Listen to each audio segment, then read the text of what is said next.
Agora nós vamos conversar sobre a saúde dos seus filhos. Muita gente com filho, criança, dentro de casa, nesse confinamento, e às vezes tem alguma dúvida. Meu Deus, meu filho adoeceu, especialmente antes dos 5 anos de idade, quando as crianças ficam mais sujeitas a algum tipo de infecção. Então nós vamos agora conversar com o Dr. Marcelo Madeira, que é médico pediatra e que vai trazer para a gente importantes informações sobre a prevenção e também sobre os cuidados com os pequenos nesse período de confinamento. Doutor Marcelo, bom dia. O senhor está dentro do carro, é isso? Tô saindo de um plantão, né? Oh, que bom que o senhor parou um pouquinho aí para nos atender, conversar com os telespectadores aqui da TV Cidade Verde. Tá boa a conexão, né? O senhor está nos ouvindo bem, né?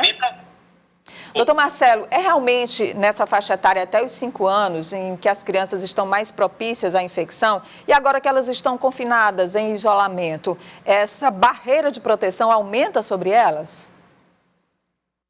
Nádia, com certeza. Então a criança mais jovem, ela teve muito pouco contato com a maior parte dos vírus que circulam normalmente no nosso meio. Então isso justifica elas terem infecções muito mais frequentes do que as crianças maiores. Já esse período de confinamento, de certa forma, ele dá uma proteção para essas crianças, uma vez que ele não está, por exemplo, no colégio, que é onde as crianças, na maior parte das vezes, pegam as infecções respiratórias habituais do período. Marcelo, e é importante nesse momento manter o calendário de vacinação para aquelas crianças que estão em acompanhamento de vacinação, em fase de crescimento, precisam daqueles cuidados periódicos, mas o aconselhamento é não sair de casa. E aí espera para terminar essa quarentena e levar a criança para vacinar? Nádia, essa é uma orientação do Ministério da Saúde. Então, no momento, o calendário vacinal está suspenso, porque se acredita que nesse momento o risco de se quebrar a quarentena é maior do que o benefício da vacinação. A gente tem que lembrar que, teoricamente, isso seria o ideal. As pessoas que estão ao redor da criança estão todos imunizados. Então, eles estão imunizados, entre aspas, pelo método de barreira, né? Porque os outros pacientes que estão ao redor deles, os adultos, as crianças maiores estão imunizados. Além disso, elas estão em casa, então o risco de contágio com outras doenças é muito menor. Doutor Marcelo, esse tipo de preocupação vale também para uma criança que tenha 2, 3, 4 meses, onde aquele calendário de vacinação ao nascimento, aos 2 meses, aos 3 meses, ele é fundamental para garantir uma imunidade? Esse tipo de preocupação de não levar vale também para esse segmento? Sem dúvida nenhuma. Sem dúvida nenhuma. Então, o Ministério da Saúde, todas as secretarias de saúde, sempre bateram muito na tecla de que vacine seus filhos, não deixe o calendário vacinal atrasar. Pois bem, eu acho que a população hoje ela está sendo cobrada por essa atitude. Então, aquelas crianças pequenas, onde os seus contactantes eles estão imunizados, certamente essas crianças elas estão muito mais protegidas, onde os contactantes eles não estão imunizados. Então, é um prêmio para aqueles que os outros membros da família seguiram o calendário, sem dúvida nenhuma, mas a recomendação no momento é fiquem em casa, todos em casa. Doutor Marcelo, sobre a imunidade, muitas mães ficam preocupadas porque em algum tempo as crianças vão voltar a circular, ter contatos com outras crianças, com outras pessoas.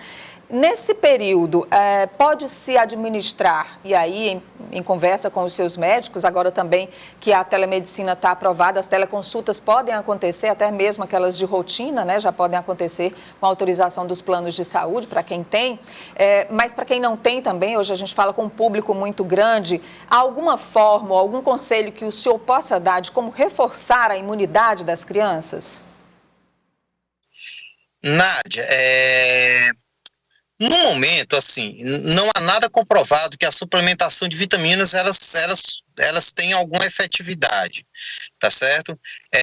Vitamina C, por exemplo, eu não vi nada, principalmente a respeito de coronavírus. Saiu um trabalho, mas ele é pouco expressivo a respeito de vitamina D. O que eu vi no trabalho é que a deficiência de vitamina D pode comprometer um pouco a imunidade, mas o excesso da vitamina D não, então não há correndo para fazer megadoses de vitamina D, tá certo? E o que a gente orienta para aumentar a imunidade das crianças, sem dúvida nenhuma, é uma alimentação equilibrada, nenhuma dieta restritiva, e isso para todos os pacientes, não só crianças. Então, quem estiver fazendo dieta restritiva, a orientação é que pondere essa dieta restritiva, tá certo? E hidratação, tá certo? Sobre levar ao hospital só realmente em casos mais extremos, porque o hospital também é um ambiente de extrema contaminação, não é? Nádia, sem dúvida nenhuma. Então, é um mantra do Ministério da Saúde, das secretarias, no momento só leve seu paciente se o caso for importante, tá certo? Então, eu vou dar aqui um exemplo. Mãe de um paciente, ele entra em crise. Bom, a mãe normalmente ela é capaz, ela já conhece o filho. Então ela sabe que o padrão de cansaço dessa criança geralmente não vem acompanhado de febre. No entanto, se a mãe perceber algum padrão anormal em relação às outras crises, e eu estou falando de asma, porque é um quadro comum e que evolui muito facilmente com o cansaço. Então, se a mãe percebeu que o cansaço está anormal em relação às outras crises ou está semelhante a uma crise mais importante, nesse caso, o paciente ele deve procurar o pronto-socorro. O que se orienta é que o paciente não procure o pronto-socorro por sintomas mais simples. Vou dar um exemplo. Febre no primeiro, segundo dia de evolução, onde o paciente ele não tem outro sintoma e o paciente está bem. Então, a orientação que a gente dá, e aí a telemedicina é importante, para a gente, para o pediatra, para o médico, para o clínico, para o médico assistente, orientar o paciente em relação a esses cuidados e esses sinais de alerta.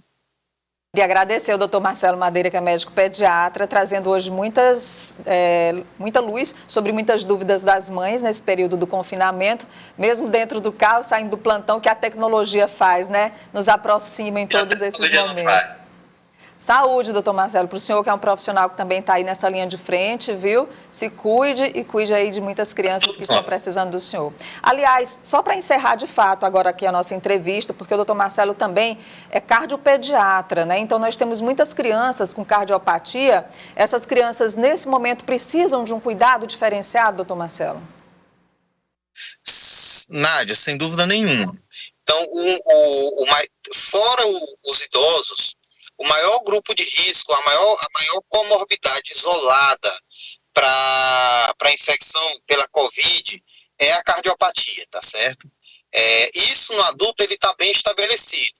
Na criança, você não tem grandes trabalhos, muitos casos em crianças cardiopatas, mas levando em consideração a evolução dessas crianças, elas têm um maior risco de pneumonias, de acometimento pulmonar, a gente sim classifica esses pacientes como paciente de risco.